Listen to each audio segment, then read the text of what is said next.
नमस्कार। धूप में हुए सफेद बाल के इस कार्यक्रम में आपका स्वागत है।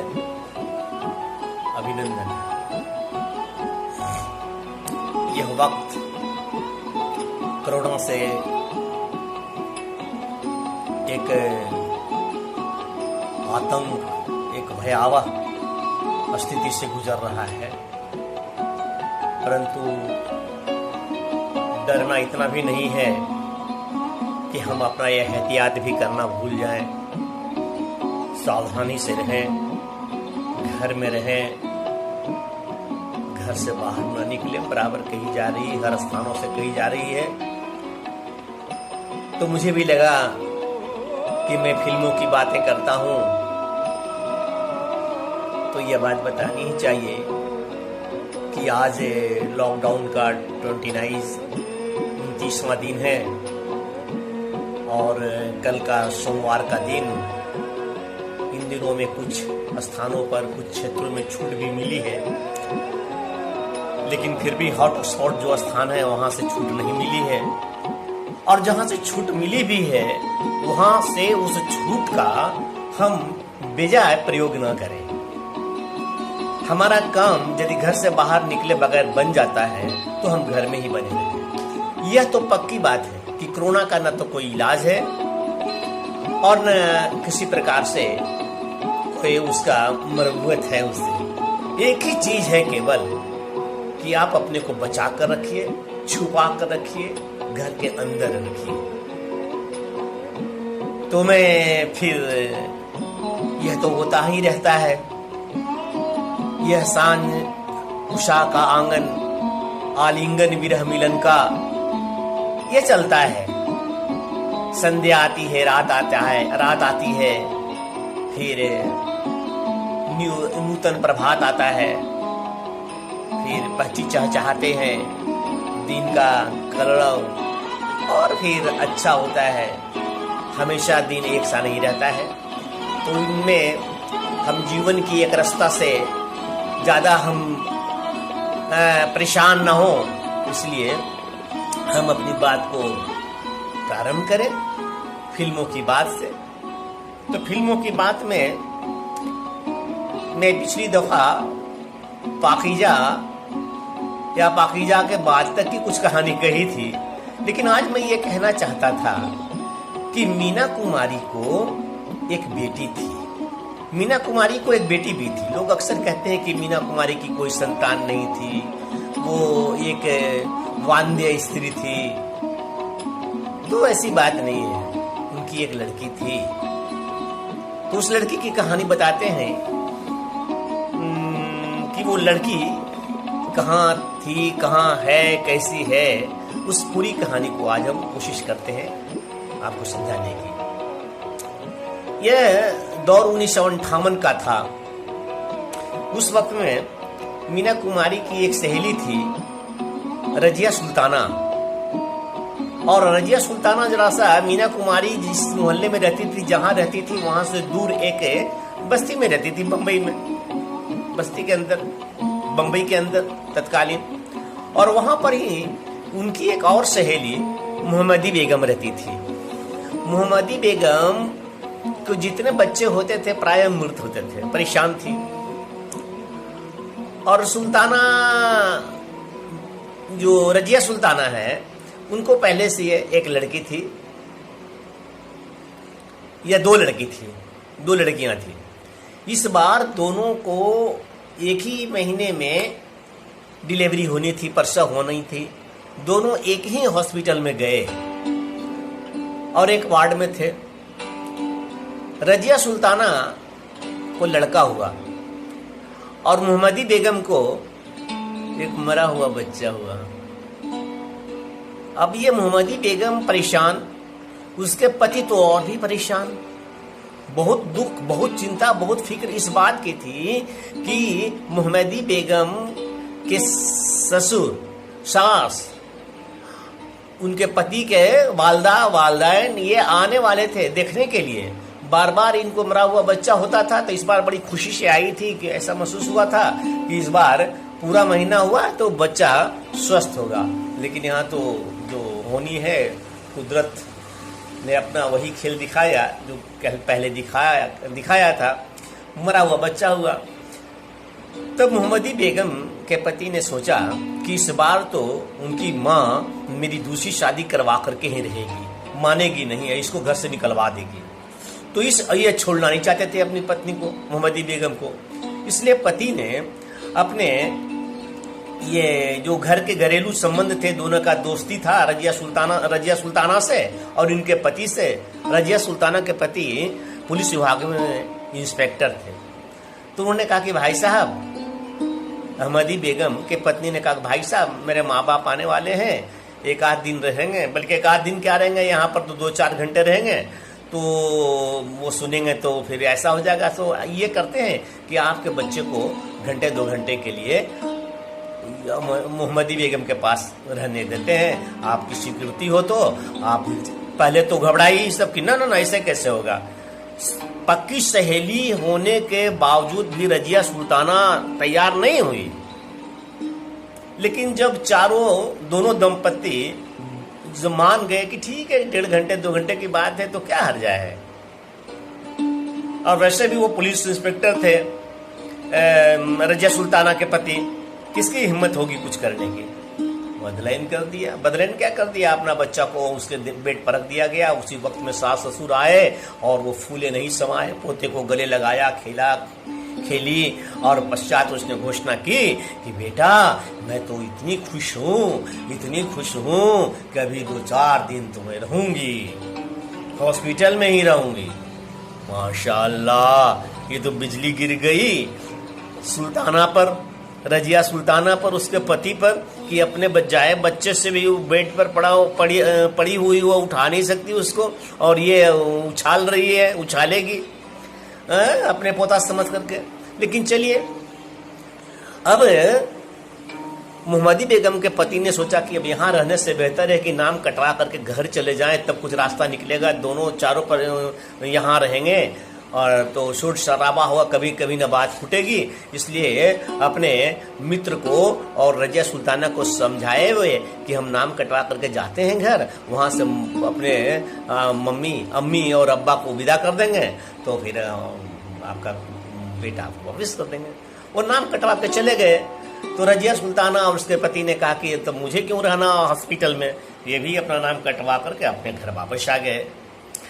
और वो बच्चा जो मोहम्मदी बेगम के पास था, मोहम्मदी बेगम का दूध पी करके बड़ा प्रसन्न रहता था। उसका एक संयोग ऐसा देखिए कि मोहम्मदी बेगम का दूध उसको बहुत रास आया, बहुत मीठा स्वादिष्ट, और वो 3 दिन में ही बड़ा प्रफुल्लित हो गया। ऐसा उसको लगने लगा कि उसके माँ बाप को, मोहम्मदी बेगम और उसके अब्बा को, कि ये लड़का बड़ा प्रसन्न है। परंतु इसी बीच में एक घटना घट गई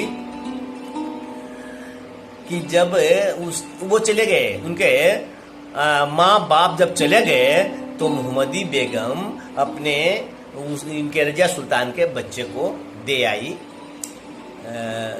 रजिया सुल्तान को। रजिया सुल्तान ने जब दूध पिलाया, छाती से लगाया, तो इनके दूध को वो मुंह में रखे ही नहीं। कोई स्वाद में कमी आए या क्या हो, देखे कुदरत की करिश्मा, वो पीना ही नहीं चाहे, बहुत रोए। आज ही जाकर के रजिया सुल्ताना बराबर अपने बच्चों को मोहम्मदी बेगम के पास भिजवा देती थी दूध पिलवाने के लिए, या कभी कभी मोहम्मदी बेगम को ही बुला लेती थी अपने घर में। ये ऐसे चल रहा था। चूंकि उनके सास ससुर चल ही गए थे, कोई दिक्कत नहीं थी। इसी बीच में पुलिस इंस्पेक्टर रजिया सुल्ताना के पति बाहर में किसी से लड़ाई कर दिए, और उस लड़ाई में ये गुस्सैल तो थे थोड़े, अपना रिवॉल्वर निकाला, गोली चला दी, छाती पर लगा और वो मर गया। भागे घर आए। ये ऐसा सोचा, रजिया सुल्ताना के पति ने ऐसा सोचा, जबकि वास्तविकता यह थी कि वह गोली उसे लगी ही नहीं थी जिससे लड़ाई किया। और ये समझे कि वो मर गया। इस भय से उसने अपनी पूरी वर्दी खोल करके अपने घर पर रखा और मुख्तसर सामान, थोड़े से सामान को लेकर के और सीधा पाकिस्तान भाग गया। अपने पत्नी को समझा करके, देखो वहां से फिर हम बुलवा लेंगे और तुम ये रहो।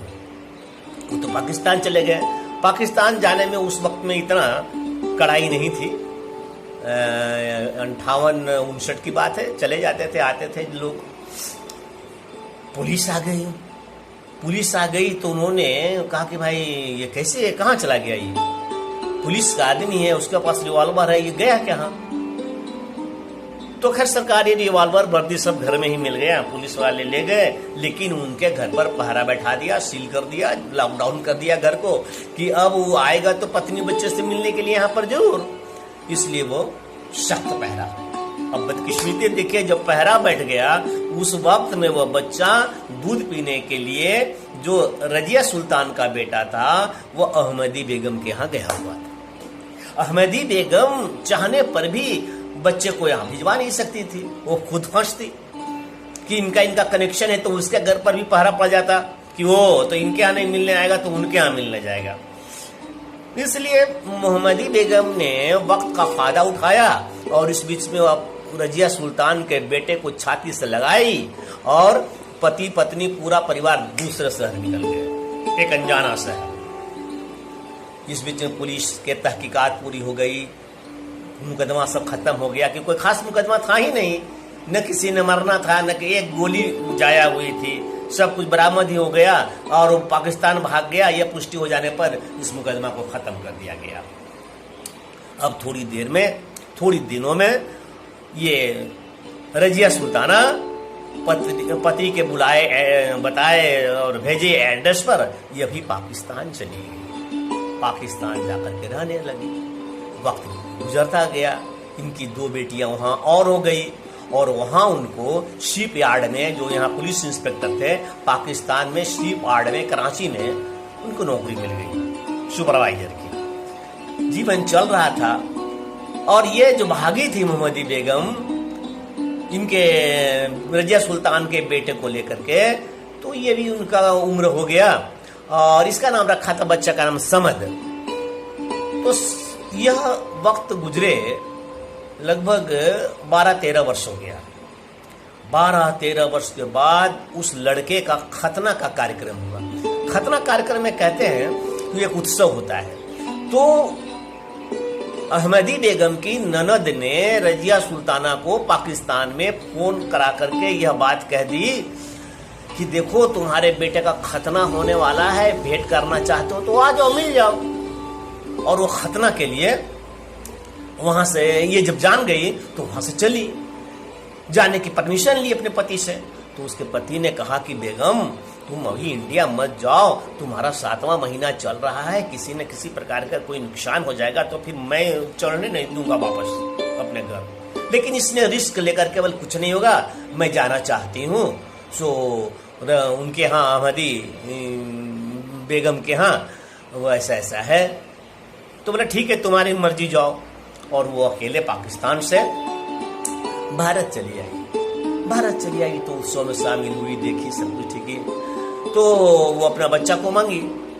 तो अहमदी बेगम ने रजिया सुल्ताना को समझाया कि देखो यदि तुम ये बच्चे को, अभी तो ये 18 वर्ष का हुआ भी नहीं है, ये लिए नहीं जा सकती हो तुम। और 18 वर्ष के ऊपर यदि तुमको मालूम, ये बच्चे को मालूम भी हो जाएगा कि तुम इसकी माँ हो और वो तुम्हारे पास नहीं रहना चाहेगा, तब की स्थिति तुम्हारी और भी बुरी हो जाएगी, बच्चे का भविष्य अच्छा नहीं रहेगा। सो ऐसा करो कि बच्चे को तो भूल ही जाओ।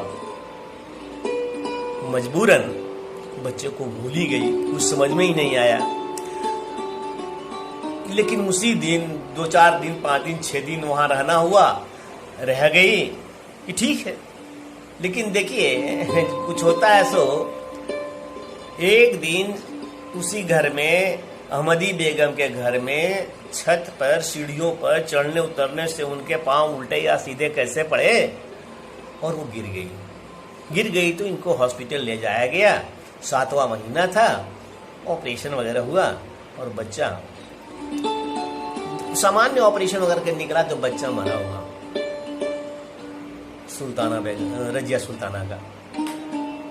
बड़ी दुखी हुई, सोची कि अब जाओ लौट करके जब पाकिस्तान जाएंगे तो वहां मियाँ भी 13 तरह की बात कहेंगे, लेकिन जाना तो है। जब स्वस्थ होली थोड़ा तो सोची कि अब जाना है तो जरा सा अपने सहेली जो फ्रेंड थी मीना कुमारी, उससे भी मिल ले। 15 मिनट से ऊपर हो गया, यदि अच्छा लग रहा हो तो कहानी आगे बढ़ावे, नहीं तो यहीं छोड़ देते हैं। मगर सुन लीजिए, वो मीना कुमारी एक अच्छी फैमिली थी, एक अच्छा स्टेटस था, इन सबका लेवल था इन लोगों का। मीना कुमारी की फ्रेंड थी रजिया सुल्ताना। वो रजिया सुल्ताना मीना कुमारी से मिलने गए, उसके घर गई। दोनों बड़ी आवभगत करके मिली, एक दूसरे से लिपट करके, और देखी कि तो वहां भी इसका एक बच्ची है, मीना कुमारी की एक बच्ची है, करीब 2-2.5 महीने की या 2 महीने से कम की, बस 66-65 की बात है। तो उस बच्चे को मुख्तसर साफ बात यह है कि लबो लुबाब इसमें हम नहीं लगाते हैं, समय ज़्यादा हो रहा है। मीना कुमारी ने कहा अपनी सहेली से कि देखो रजिया, अब तो मैं ज़्यादा दिन जीवित नहीं रहूँगी। जिस प्रकार से हमारे साथ मेरे शौहर ने व्यवहार किया है, तुमको मालूम है, दुनिया को मालूम है, अखबारों में निकला है। और पति मेरा इसका कमाल अमरोही, इसको नाम नहीं देना चाहते हैं, अपना तिरस्कार कर दिए हैं। अब आगे की जिंदगी इसकी कैसे चलेगी, हम इसका पालन पोषण कर नहीं सकते बराबर भी। उनको लीवर का इन्फेक्शन था, कैंसर था, हो गया था, बहुत गम में रहती थी। सो अब इसको मैं तो पाल पोस भी नहीं सकती हूँ। तुम्हारे बच्चे का ऐसा हुआ है तो तुम इसको ले जाओ अपने साथ पाकिस्तान, पालो, और हम कुछ नहीं कर सकते हैं। मैं यहाँ से तुम्हारे हस्बैंड को फ़ोन कर देती हूँ या इतला भेज देती हूँ कि ये थोड़ी दिन के बाद जाएगी, इनको एक बेटी हुई है। और ऐसा करके उसने फोन करके कह दिया, वो भी मान गए। ये होता है 7वें महीने में। तो कुछ दिन और रह ली, और उसके बाद वो बेटी जिसका नाम मीना कुमारी ने जेवा कुमारी रखी थी, और वो जेवा कुमारी उसके साथ पाकिस्तान चली गई। अगले अंक में हम जेवा के विषय में डिटेल्स बताएंगे, कहीं कंफ्यूजन नहीं होगा और कोई टेंशन न ले कि मीना कुमारी की बेटी नहीं थी। कहीं है कंट्रोवर्सी चलता है, लेकिन इनके कई सबूत है कि मीना कुमारी की बेटी जेबा थी, जिसको पाकिस्तान में नाम गुलजेब रखा गया था। एक बहुत बड़ी शायरा, एक बहुत बड़ा पॉलिटिशियन, एक बहुत साहित्यकार, बहुत पढ़ी लिखी, कितनी बार इंडिया भी आई चुकी है। खैर, आगे की कहानी आगे। आज ठीक 1 मिनट ज़्यादा हो गया है, इसलिए आज की कहानी यही समाप्त करता हूँ। आप तब तक हम लोग कोरोना से भी निपट लेंगे, ये देश निपट लेगा। शांति से सद्भाव बना करके सभी रहिए। बहुत बहुत धन्यवाद, आप हमारा सुनते हैं। आशा रखते हैं कि प्रत्येक मंगलवार को आए तो आ गया हूँ, प्रस्तुत भी कर दिया हूँ। इस विकट परिस्थिति में आपसे यह अनुरोध है, केवल लाइक तो करिए ही करिए, शेयर भी करिए और कमेंट्स भी दीजिए। शेयर करने से इसके बाद के और अन्य लोग भी देखते हैं तो व्यूअर्स की संख्या अधिक बढ़ती है, तो मेरा थोड़ा उत्साह बढ़ता है। बहुत बहुत धन्यवाद, नमस्कार, नमस्ते।